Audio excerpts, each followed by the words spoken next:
Have you been thinking about starting your very own private practice as a therapist? This is an exciting time, and it could be a really great thing for you. And I know from experience that it is a mixed bag, just like everything else. And so, on today's episode of Love, Happiness, and Success for Therapists, we're going to be talking about all of the different things that you should know about starting a private therapy practice so that you can make an informed decision about whether or not it's going to be a positive thing for you and go into this with your eyes open should you decide to go that route. I really wanted to record an episode on this topic because I think that many people in our shared profession have a dream of having their own private practice someday, and validly so.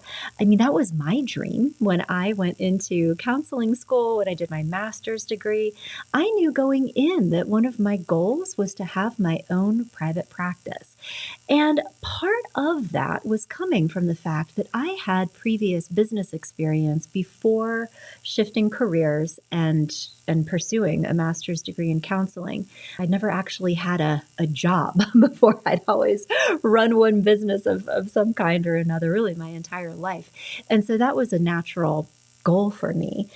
And what I've also learned over the years, so, I did a solo private practice for many years, and then growing self counseling and coaching stopped being just about me and started evolving into a group private practice probably 7 or 8 years after I first began this as a solopreneur.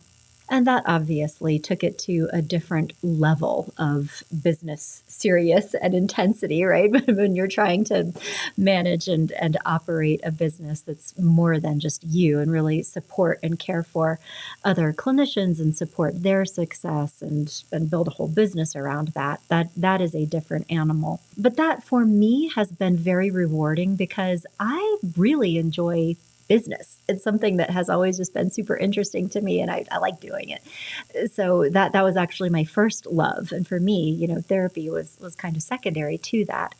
And for me, though, I think the group private practice has been so rewarding because it's given me the opportunity to really shift from just assisting clients, which of course I still do. I still maintain my own caseload, but really focus on how do I help clinicians flourish and thrive? How do I help them develop personally and professionally? So I do clinical supervision. I've served as our clinical director in the past, and really that focus on helping support the well-being and the ongoing growth, love, happiness, and success of clinicians has been a priority for me and a very satisfying one. And that's actually where this podcast comes from, right? I am the longtime host of the Love, Happiness, and Success podcast, which is kind of civilian facing, talking about, common growth and relational and career issues.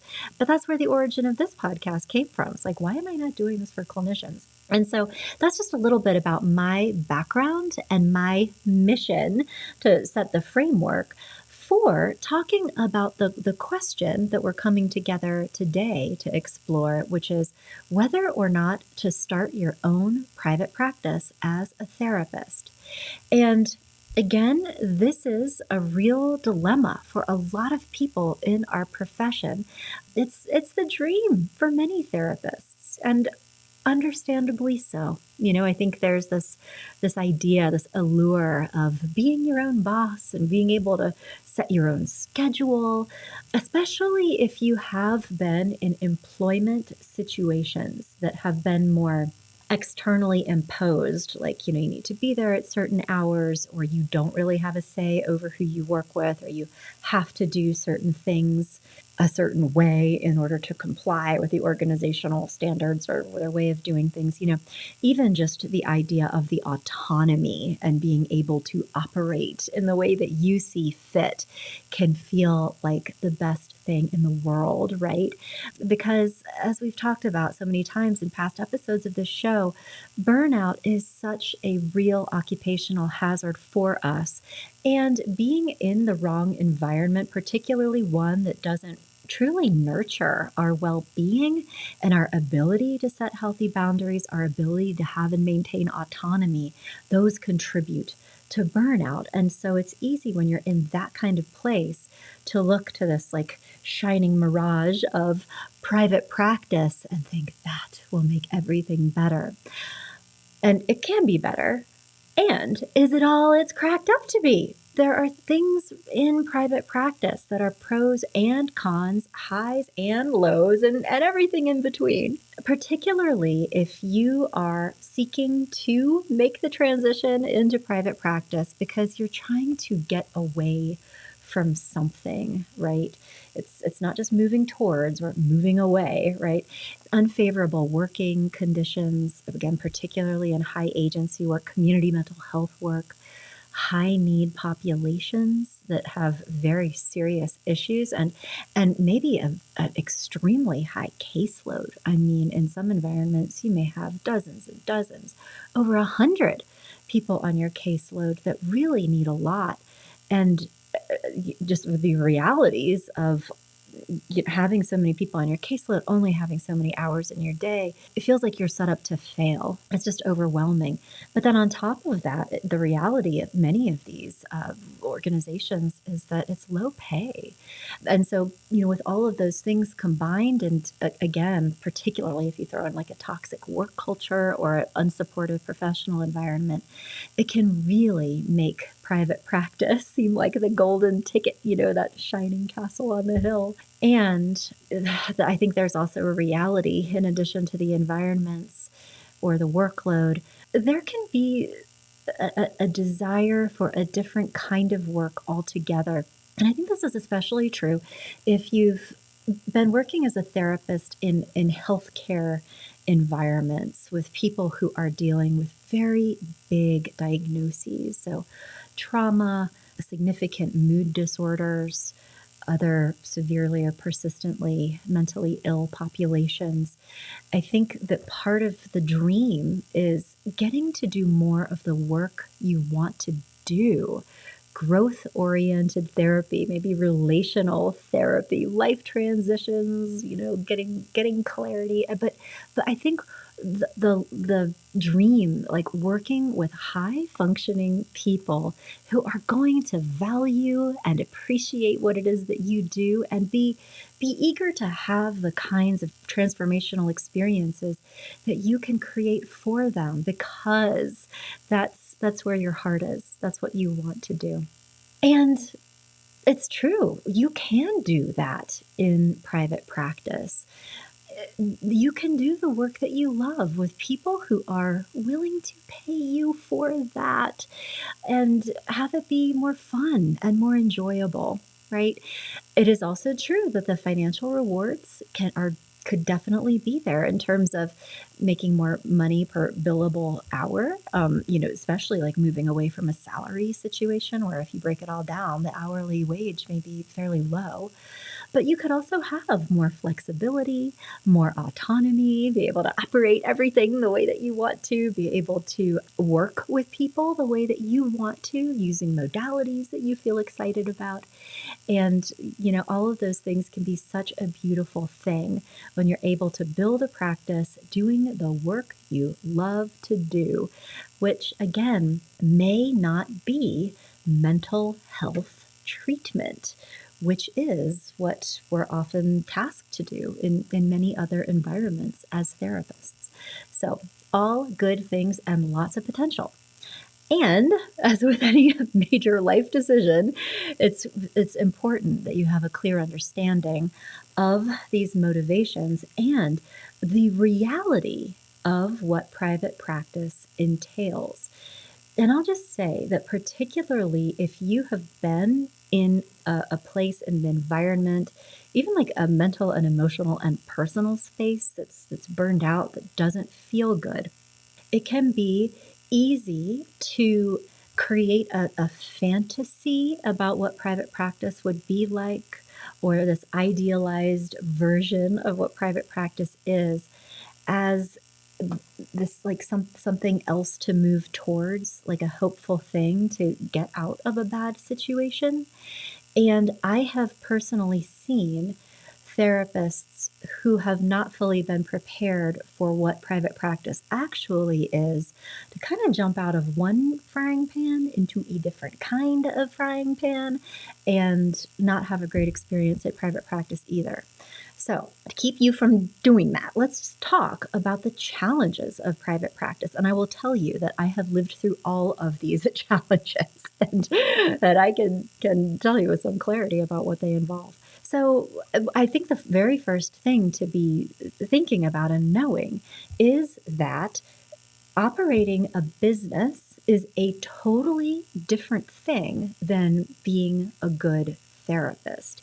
In fact, you can be the best therapist in the world. I mean, really, technically, an excellent clinician.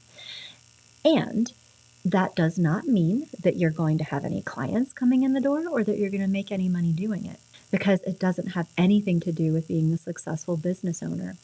That is one thing to consider, that you're going to be spending a lot of your time doing things that are not therapy in order to make this go. And those things are going to be unpaid. It's a lot of work that you will not get paid for, because the only thing that you get paid for in a private practice is that billable hour. The other thing that every business owner will tell you is that we think going in, we're going to be our own boss, I'm going to have this freedom. And the reality of any business, particularly in the first stages, like the first 10 years of operating a business, this is true for a therapy practice, for the pizza joint down the street, for the hair studio. I mean, you go find any business owner in your community and they will tell you the truth, which is that as a small business owner, it is easy and honestly, like generally the experience that at least for a while, this business is going to own you, not the other way around, because of the amount of work that it takes to get these things going. So, and for example, one of the Crash Course in Business 101, in order to have a business, you have to have clients who are able, willing, prepared, motivated to pay for said services one way or another. You have to have money coming in exchange for the services that you provide, right? So, how does that happen? Attracting a steady stream of clients, particularly if they are self-pay, private pay clients, requires a very substantial investment in marketing, whether it's your time or your money. So yes, in a private practice, you might be able to charge a higher rate per session and have somebody pay that out of pocket. But in order to make that happen, you have got to factor in the unpaid hours that you're spending to connect with that client and bring them in the door and manage everything related to that. And so when you factor in all those unpaid hours, consider that it's the billable hour, but how many hours are you spending before that and after that? Because your actual hourly rate might be very different than that. Now, there is another path, obviously. There's another business model, which many therapists pursue. And that's the one where instead of you putting a lot of energy into marketing, we're like, well, no, I don't have to do that. I could instead become paneled with an insurance company, and they can send me a steady stream of clients, and they will pay for it, which seems like a win-win. I have clients, I'm getting paid, great. But that can be a mixed bag as well. So a lot of counseling practices opt to depend on third-party payers for referrals and for reimbursement. So you've solved the marketing problem, but it introduces another problem, which is the administrative work involved with insurance claims, the forms, and then the forms are rejected, and you have to resubmit them, and negotiations for payment. And also, this is where the original dream can start to fracture a little bit too. It's worth noting that health insurance only pays for behavioral health care, not the broader range of services that you might enjoy providing and really want to do. So if you build your business around having insurance direct clients towards you and pay for those services, you will by definition be back in the boat of providing behavioral health care for the purpose of diagnosing and treating mental health conditions, which again may be very different from the work that you really want to do. Growth-oriented therapy, couples counseling, helping people with, life transitions, that kind of work. Those are not medically necessary psychiatric issues requiring treatment. And if you're trying to bill insurance to cover those kinds of things, but many clinicians, in order to thread the needle and try to make private practice work and do the work that they want to do, are actually misrepresenting the work that they're doing to insurance companies and committing insurance fraud in the process. I mean, if you are doing relationally focused couples counseling for the purpose of improving a relationship, but then telling the insurance company that this is actually about the treatment of one partner's mental health condition in order to get paid for that, it's insurance fraud. And people can get in trouble for doing this. So it's important to be really clear about the choices that you're making and what you're getting into on either side of the equation. Because again, with the insurance stuff, it might be true. Okay, now I'm saving time and energy and money and angst just because not have to market stuff. But then there's this whole thing that you're wandering into with insurance. Now you've traded that time and energy for another, submitting insurance claims, a boatload of work, and maybe not doing the work that you want to do. So unless you're pretty clear that you are eager for the time and energy and effort of running a capitalistic endeavor of a business and everything that goes into that in terms of marketing, or if you are really good at operational systems and good at paperwork and okay in providing the kind of psychotherapy, behavioral health care that you're going to be signing up for to do insurance work, if either of those feel good to you, then private practice could be an extremely good experience for you. But if neither of those really feels ideal for you, you should consider that and take that into the equation when you're thinking about what you want to do long term. And then truly, there is yet another variable here that I think needs to be discussed because, and I say this as somebody who did a solo private practice for easily 7, 8 years before it got to the point where there was enough there to turn it into something that was more than just me. I mean, have an employee or anything like that, is that it can be exceptionally isolating. And that's, whether you're doing insurance, whether you're going after the self-pay model, because without a network of colleagues around, it feels so easy to be stuck or alone. And that is something that I have always valued, that I experienced prior to solo private practice through my master's program, moving through that in a cohort model and developing a strong community there, and in my doctoral program.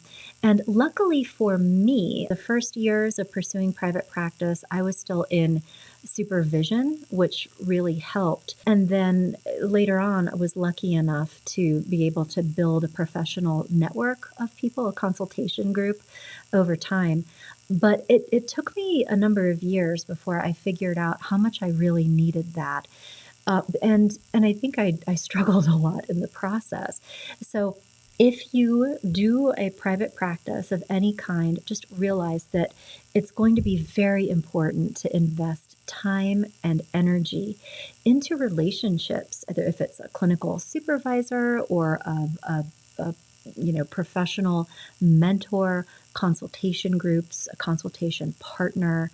It needs to be baked into this because we all encounter so many challenging, emotionally difficult, traumatizing, but also even just ambiguous situations where we don't know if we're doing the right thing. We don't know what we don't know sometimes. And to bounce that off other people, to have sounding boards to help us create clarity around what it is that we're doing, develop solid case conceptualizations, even can often happen through that external processing.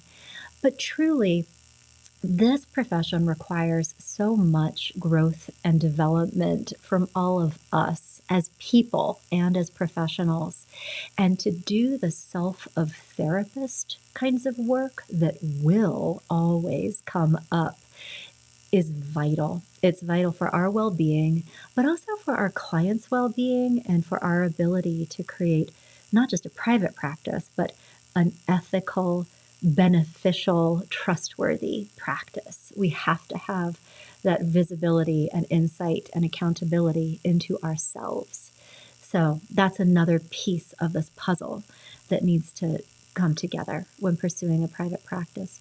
I will also tell you that one of the difficult things that many therapists are not fully prepared for when they decide to go the private practice route is the financial anxiety that can come along with it, and also the potential for ethical gray areas that can come up that are oftentimes related to that financial anxiety.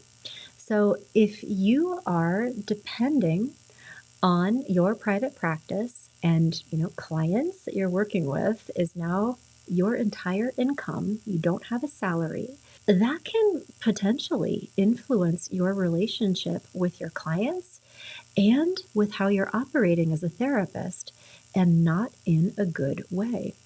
For example, some therapists can make questionable ethical decisions about whether or not to take on a client that they might need the income, they might need that client.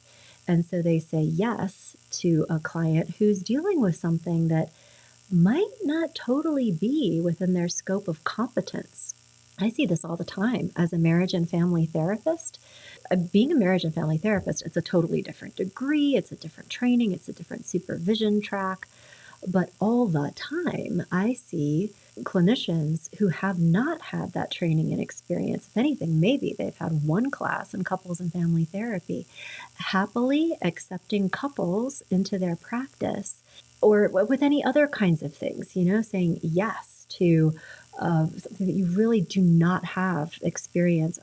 It can be hard to say no, I guess is what I'm trying to say. And so, in order to say no, there needs to be this sense of financial security that is like, you know what? You seem like a great person. I don't know that I'm the right person to help you, though. Let me make a referral for you and have this confidence that other clients are coming in the door and it's going to be okay. Similarly, like we were talking previously about the whole insurance question, like if you really want to take a client and they really want to work with you and they want to do work that has nothing to do with a mental health condition, but you both feel like insurance needs to pay for it in order to make it work financially, you can make inaccurate claims on that insurance submission paperwork. Yeah, this is an adjustment disorder, and I have a treatment plan. We're treating the adjustment disorder. That's not an adjustment disorder. It's somebody who's trying to figure out if they want to do something else with their career or break up with their boyfriend, right? I mean, it's not a psychiatric diagnosis. And so in order to be squeaky clean ethically, we need to take a hard look at how our even subconscious worries about being financially stable may influence the choices that we make when it comes to clients, particularly around money. So I just wanted to say that out loud. And then lastly, I have had this experience. I think to a degree, I'm still fighting my way out of this experience, is that as a business owner, it you're kind of chained to your business in a lot of ways. This is true as a solopreneur for sure, because everything falls on your shoulders. If somebody calls or emails or wants to make an appointment or wants more information or needs something sent or needs a letter, I mean, like, it's all the things. And also not having support around you. Like, if you need to take a break and you really want to disconnect, take time off, take a vacation, like, particularly if you're doing more of that behavioral health care and you have clients who might not be fully stable for 2 weeks while you're in Thailand or whatever, you need a backup plan or somebody who can help you help your clients in case of an emergency. Other than that, even if you're in Thailand, you're still going to be checking your phone and checking your messages and, like, corresponding with people, and you can never really unplug. And that can be very difficult.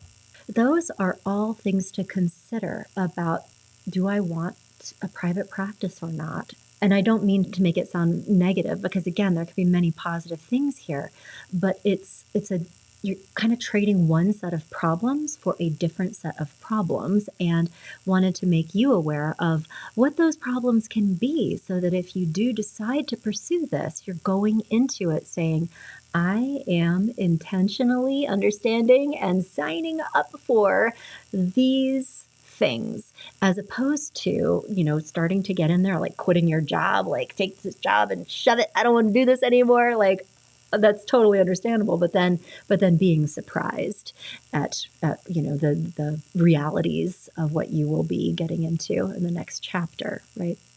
So, one middle path that I have become a strong advocate for over the course of my career, particularly for people who do not have that natural drive to do, like, business stuff, if it's either like sales and marketing approach or the kind of developing the operational systems that requires, if you're going to go with an insurance-based model, or that desire for the healthcare approach. A different middle path that can work really well for a lot of clinicians is the best of both worlds through joining a group private practice that does what you want to do, meaning a group private practice that is focusing on therapy for growth, couples counseling, career development, the kinds of work that you would really relish, and has already built all the systems to make that happen, so that you don't have to do all of that work. You can just show up, do the fun part, and then be on your way. And this kind of setup can provide the autonomy that you're looking for, particularly if you're not an employee. So look for a situation where you can come into it as an independent contractor. That's the way that Growing Self is set up, and that's for a reason. I mean, the purpose of our group private practice is to serve clinicians and help them connect clients. We're not like client facing primarily. We are here to help clinicians. And because of that, they're not employees, they're contractors. So they are totally setting their own hours. They are defining their own choose your own adventure. They are deciding what kinds of clients that they want to work with, benefiting from marketing services, sales funnels, all of this stuff.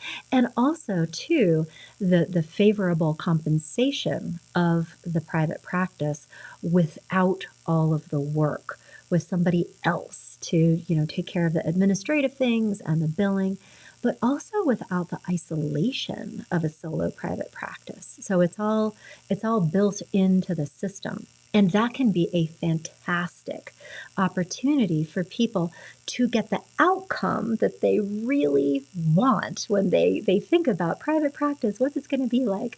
Freedom and fun, self-pay, high-functioning clients, and doing the work that I love, and being my own boss.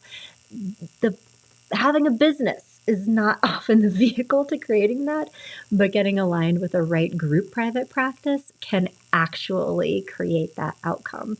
I have people on my team all the time like, I'm going to Thailand for 2 weeks. Bye. And like, cool, bye, go, because the system handles it. And they walk right back in and they do the stuff they love and it's all good. And they are earning enough money that they can go to Thailand or where else they want to go, right? And so if that feels like it could be an option for you, what I want to just encourage you to do is, first of all, look for a group practice that aligns with your values. That's really important. Are you and they on a shared mission? Because if there is a misalignment in that mission, if the culture isn't a good fit, that is going to make it not feel like your practice. And a good group private practice experience should feel like your practice, your professional home.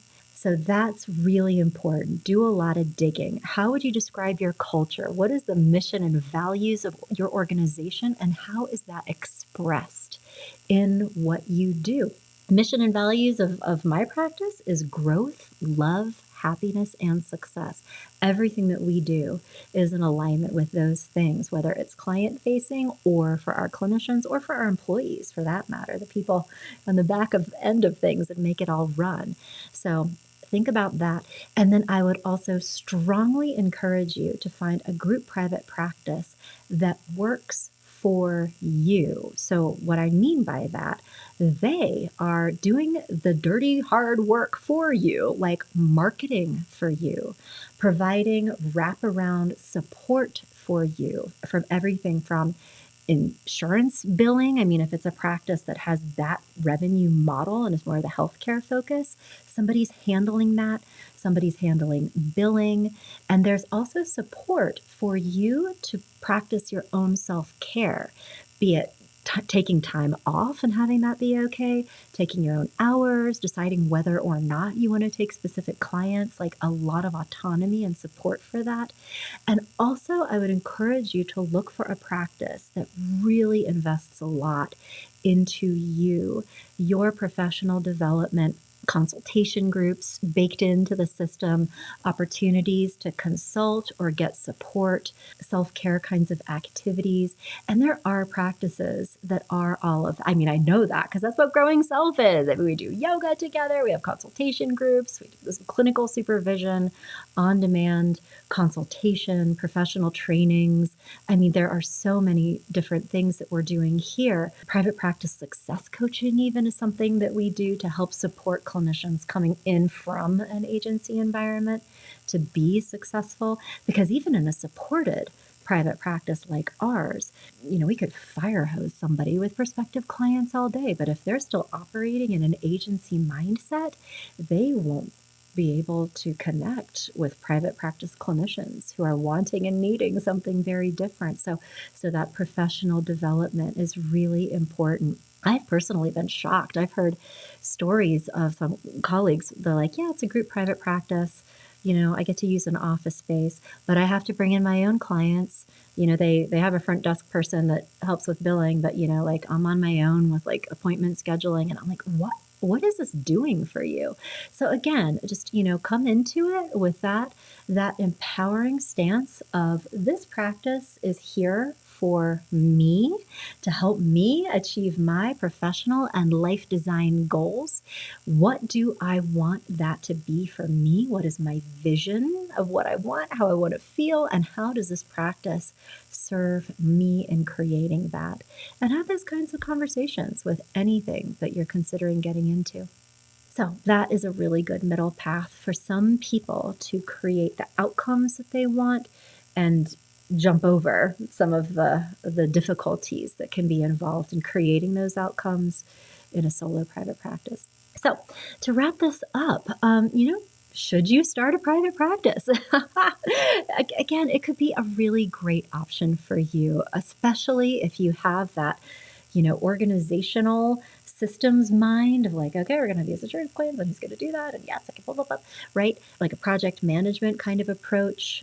If that administrative ability is strong in you, Or if you have that, red meat eating kind of business, sales and marketing, and like, yeah, I actually really want to do that. So those two pieces, then green light, because you can do those and then have those contribute to creating the kind of private practice experience that you want as a solopreneur. It will still take time. I mean, again, for me, it was probably about 7 years from the time that I started until it felt stable enough for me to kind of relax a little bit.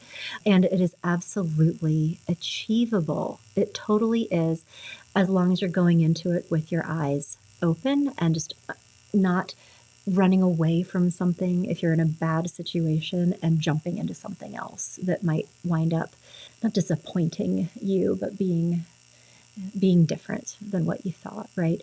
And consider other alternatives. There are different ways you can go. We talked about a group practice model as being a possible solution for people who don't want either of the operational business pieces, just want to reap the rewards. Group private practice could be a great way to go. So I hope this was helpful. I hope it makes you think, do some journaling. If you would like more resources on this topic, I have more for you. You can come to growingself.com/therapists to access all the things I have. I've put together some other articles and some advice if you're considering doing private practice. You can find additional podcasts on this topic and others about the life and times of being a therapist. You can also take my Flourish and Thrive as a Therapist assessment, which will give you some visibility into some of the environmental factors that we were talking about earlier, and give you that insight into, probably like running away from a bad environment. So helping you kind of slow down and make good choices about what you want to do next. And additionally, I'd love to invite you to be part of our community. You can jump into the comments section on the blog at growingself.com/therapists in any of those posts. I'd love to hear your thoughts or follow-up questions if you have them for me. And get in touch with me. I would love to hear from you. I'd love to hear more about what is on your mind and in your heart so that I can be on your team and support you in it. You can connect with me on Instagram. Track down Growing Self on Instagram. Growing Self is on Facebook, and Growing Self is on LinkedIn. Send me a message. Tell me how you're feeling about things. If you have reactions to any of what you're hearing so far on the Love, Happiness, and Success for Therapists podcast, I'd love to hear about it. And of course, if there are other, topics or questions or things you'd like to hear discussed on the show, please let me know so I can make it for you. All right. Thank you so much for spending this time with me today, and I'll talk to you again next week. Take care.